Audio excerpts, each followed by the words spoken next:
मित्रों, विश्वास का सबसे उत्तम उदाहरण है कि धनुर्धर अर्जुन ने अक्षौहिणी सेना को छोड़कर केवल भगवान श्री कृष्ण को चुना था।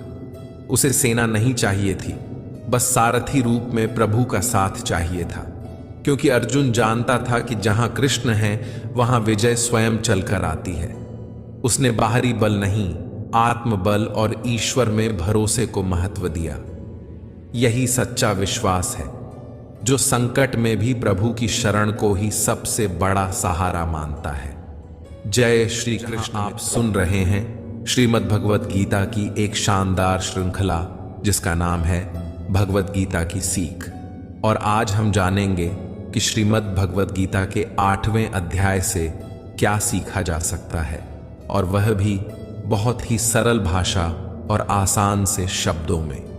मित्रों, श्रीमद् भगवत गीता के 7वें अध्याय में हमने यह जाना कि ईश्वर किस प्रकार इस समस्त सृष्टि का संचालन करते हैं, उन्हें कौन से भक्त प्रिय हैं, मनुष्य भगवान को क्यों नहीं पहचान पाता, और प्रभु की प्राप्ति कैसे संभव है। इन्हीं प्रश्नों की श्रृंखला को आगे बढ़ाते हुए आज हम श्रीमद् भगवत गीता के 8वें अध्याय की ओर चलेंगे, जहां हम जानेंगे भगवान वास्तव में क्या है, अध्यात्म का वास्तविक अर्थ क्या है, देवता कौन है, यह संसार किस व्यवस्था से संचालित होता है, और क्यों हमें आज ही कठिन परिश्रम में लग जाना चाहिए। तो आइए मित्रों, मैं आपको लेकर चलता हूं श्रीमद् भगवत गीता के 8वें अध्याय की दिव्य और गूढ़ शिक्षाओं की इस आध्यात्मिक यात्रा पर।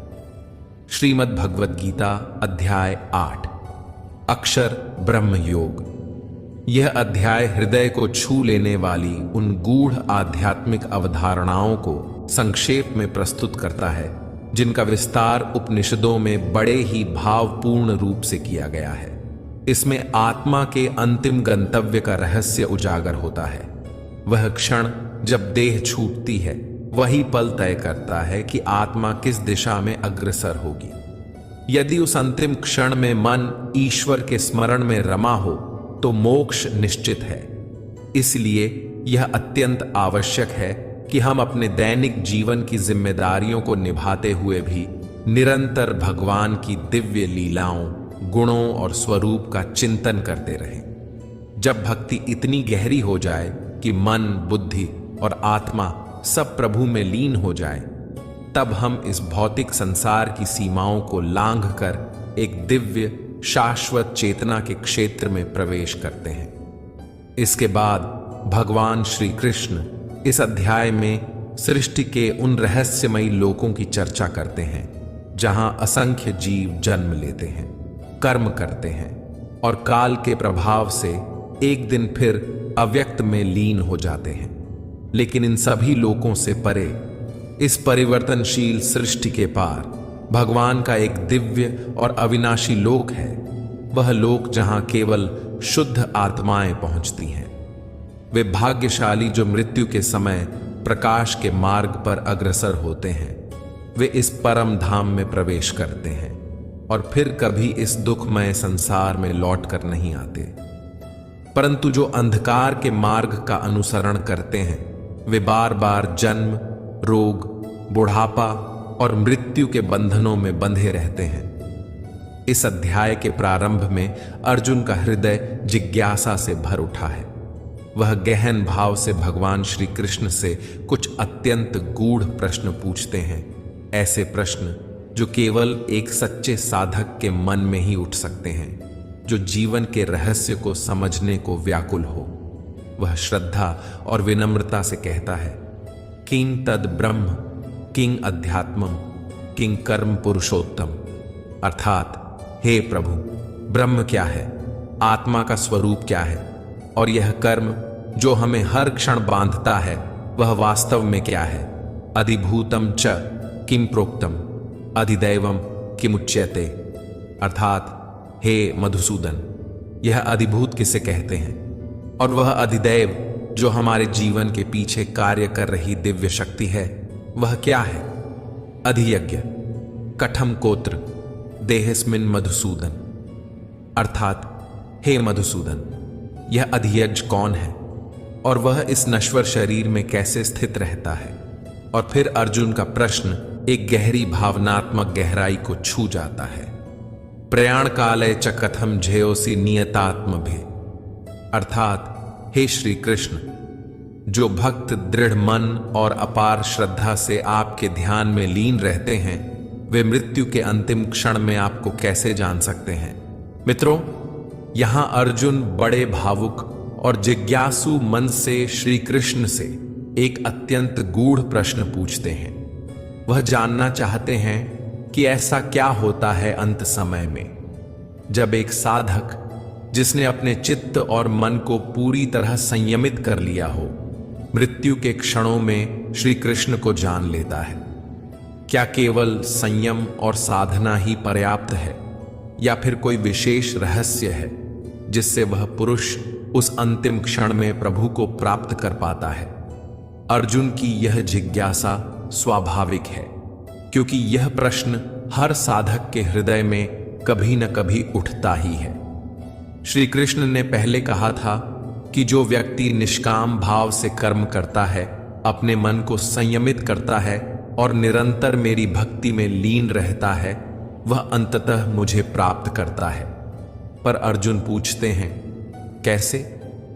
यह कैसे ही अध्यात्म की सबसे बड़ी खोज है। इन सभी गूढ़ प्रश्नों का उत्तर श्री कृष्ण इस अध्याय में विस्तार से देते हैं।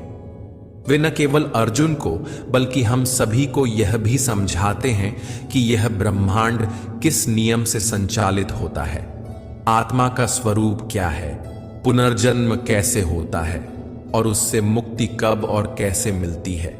भगवान श्री कृष्ण उत्तर देते हैं, अक्षरम ब्रह्म परमम स्वभावोध्यात्म मुच्यते भूत भावो भव कर्तृत्वम कर्म संजितम, अर्थात अविनाशी, शाश्वत और दिव्य सत्ता को ब्रह्म कहा गया है। उसका जो आत्मिक स्वभाव है वही अध्यात्म या आत्मज्ञान कहलाता है, और जीवों की भौतिक देह से जुड़ी समस्त क्रियाएं, जिनमें जन्म, पालन और मृत्यु शामिल हैं, उन्हें कर्म या स्काम कर्म कहा जाता है। यहां भगवान श्री कृष्ण अर्जुन को गहरे भाव से समझाते हैं कि ब्रह्म का अर्थ है वह परम अक्षर, वह परम सत्ता जो न कभी नष्ट होती है न कभी बदलती है। वह पूर्णतया अविनाशी है। जब कोई साधक अपने भीतर स्थिरता और आत्मनियंत्रण को प्राप्त कर लेता है तो उसके भीतर अध्यात्म का जागरण होता है। अध्यात्म का अर्थ है स्व में स्थित होना, अर्थात आत्मा के स्वाभाविक स्वरूप को पहचानना और उसी में लीन हो जाना। जब तक हम माया के वश में रहते हैं, हमारा जीवन भटकाव से भरा होता है। हम इंद्रियों, इच्छाओं और अहंकार के अधीन रहते हैं। लेकिन जब हम स्थिर चित्त होकर अपने भीतर की आत्मा को अनुभव करते हैं, तब हम माया से परे उठकर आत्मा के अधीन हो जाते हैं। यही स्थिति अध्यात्म की पराकाष्ठा कहलाती है, जहां मनुष्य आत्मा में लीन हो जाता है और सच्चे अर्थों में स्व को पहचान लेता है। कर्म का अर्थ यहां केवल बाहरी क्रियाएं नहीं, बल्कि वह संकल्प और कार्य हैं जो भूतकाल में किए गए हैं और जिनके फल वर्तमान में प्रकट होते हैं। यह सारा संसार भी इसी कारण से चलायमान है, जहां हर वस्तु उत्पन्न होती है और फिर अंत को प्राप्त होती है। भगवान आगे समझाते हैं कि जिन्हें शास्त्रों में परम पुरुष कहा गया है, वे वास्तव में देवता हैं, और उनका जो विराट रूप इस समस्त ब्रह्मांड पर शासन करता है, देवताओं के भी ऊपर, उसे अधिदैव कहा जाता है। साथ ही भगवान यह भी कहते हैं कि अधियज्ञ मैं स्वयं हूं, सभी यज्ञों का एकमात्र स्वामी। मैं ही प्रत्येक जीव के हृदय में स्थित परमात्मा हूं और मैं ही इस संसार का अंतिम निर्णायक हूं। श्री कृष्ण बड़ी स्पष्टता से कहते हैं, जो व्यक्ति मृत्यु के समय मेरा स्मरण करता है वह निश्चित रूप से मुझे प्राप्त करता है। इसमें कोई संदेह नहीं है। यह सत्य है और यही मोक्ष का मार्ग है। हे कुंती पुत्र, श्री कृष्ण यहां अर्जुन से अत्यंत महत्वपूर्ण और भावपूर्ण उपदेश साझा करते हैं।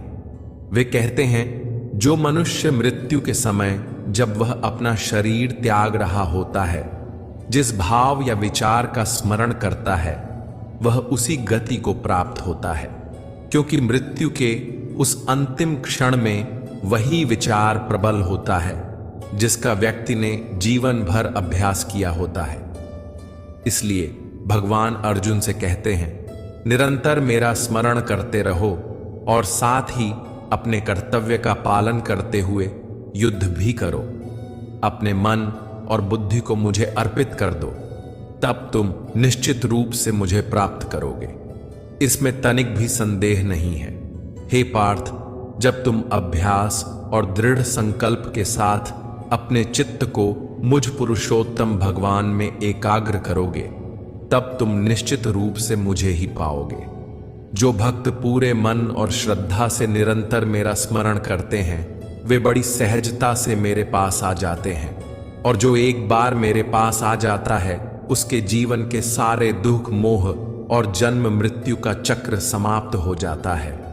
मित्रों, यहां भगवान श्री कृष्ण एक अत्यंत गूढ़ और जीवन परिवर्तनकारी सत्य बताते हैं। कई लोग सोचते हैं कि जीवन भर कुछ भी करते रहो, बस मृत्यु के समय भगवान को याद कर लो और मोक्ष मिल जाएगा।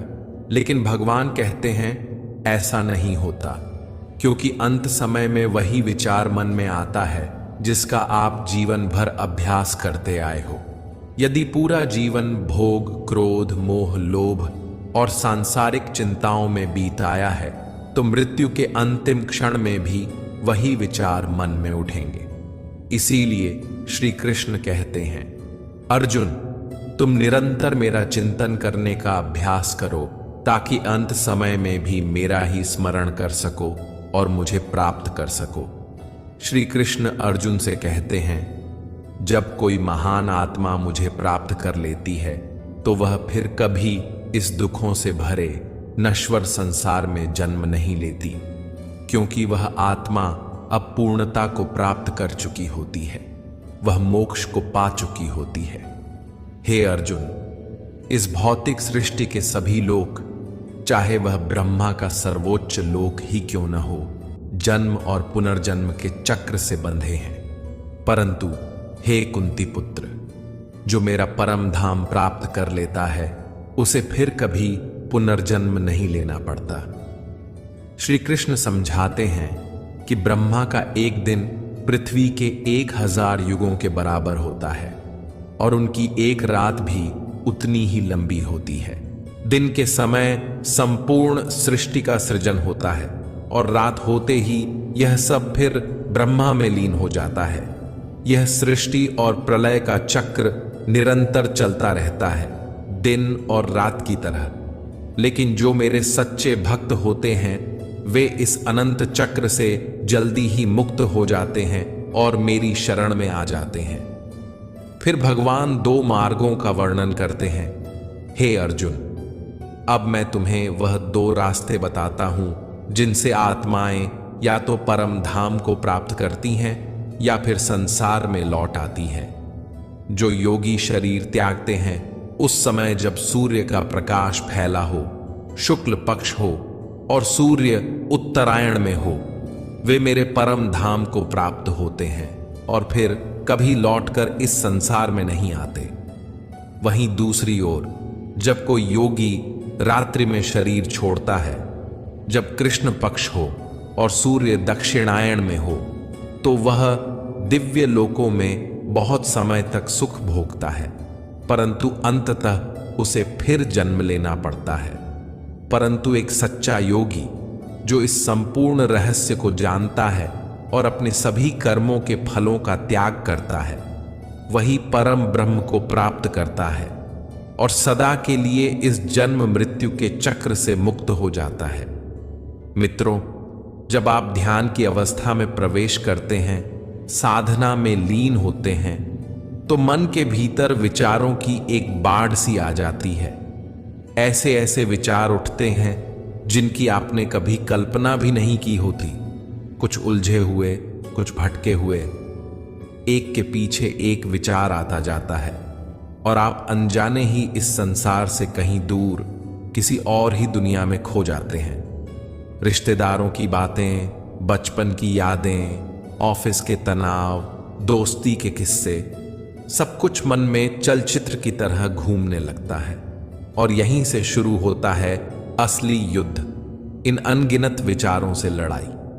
आपको उन सभी भटकाते विचारों को हटाना है और केवल परमात्मा के विचार को अपने भीतर टिकाना है। इसीलिए श्री कृष्ण ने अर्जुन से कहा था, निरंतर मेरा चिंतन कर और युद्ध कर। आगे श्री कृष्ण ध्यान की विधि को और भी गहराई से समझाते हैं। वे कहते हैं, अपनी समस्त इंद्रियों के द्वार बंद कर दो, यानी वासनाओं, इच्छाओं, कामनाओं से स्वयं को अलग कर लो और फिर अपना मन, अपनी चेतना हृदय में स्थित परमात्मा में केंद्रित करो। वही ध्यान की सच्ची अवस्था है, वही आत्मा की शुद्धि का मार्ग है। मित्रों, यदि आप इस ज्ञान को आज के जीवन में उतारना चाहें तो इसका अर्थ यह बनता है कि यदि आप कोई ऐसा लक्ष्य पाना चाहते हैं जो आपको संसार में अमर बना दे, तो आपको साधारण नहीं, असाधारण परिश्रम करना होगा। क्योंकि जैसा श्री कृष्ण ने कहा, यह संसार तो एक सतत चक्र है। यहां लोग जन्म लेते हैं, मृत्यु को प्राप्त होते हैं और फिर कहीं खो जाते हैं। लेकिन जो लोग इस चक्र से ऊपर उठकर अपने कर्म, अपने ज्ञान और अपनी साधना से कुछ अद्वितीय कर जाते हैं, वे ही अमर होते हैं। ज्ञान योगी और कर्म योगी बनना ही वह मार्ग है जो आपको उस स्थिति तक पहुंचाता है। ब्रह्मा जी का एक दिन, यानी यह ब्रह्मांड अनादि है और अनंत तक रहेगा, और मनुष्य का जीवन उस अनंतता के सामने बस एक क्षण मात्र है। इसलिए ऐसा ना हो कि आप जीवन में सिर्फ सपने संजो करके बैठ जाओ और ब्रह्मा जी की शाम हो जाए। मित्रों, आशा है कि श्रीमद् भगवद गीता के 8वें अध्याय की यह सरल और सहज व्याख्या आपको अवश्य ही पसंद आई होगी। इस अध्याय से आपने क्या सीखा, कृपया कमेंट करके हमें जरूर बताएं। अगर इस वीडियो में मुझसे कोई त्रुटि रह गई हो तो मैं हृदय से क्षमा प्रार्थी हूं। दिव्य ज्ञान से भरे वीडियो ने आपके हृदय को स्पर्श किया हो तो कृपया वीडियो को लाइक करें, अपने प्रिय मित्रों और परिवार के साथ शेयर करें। हमारे इस आध्यात्मिक सफर में जुड़ने के लिए चैनल को सब्सक्राइब करें और बेल बटन दबाकर श्रीमद् भगवद गीता की हर अगली व्याख्या की सूचना सबसे पहले पाएं।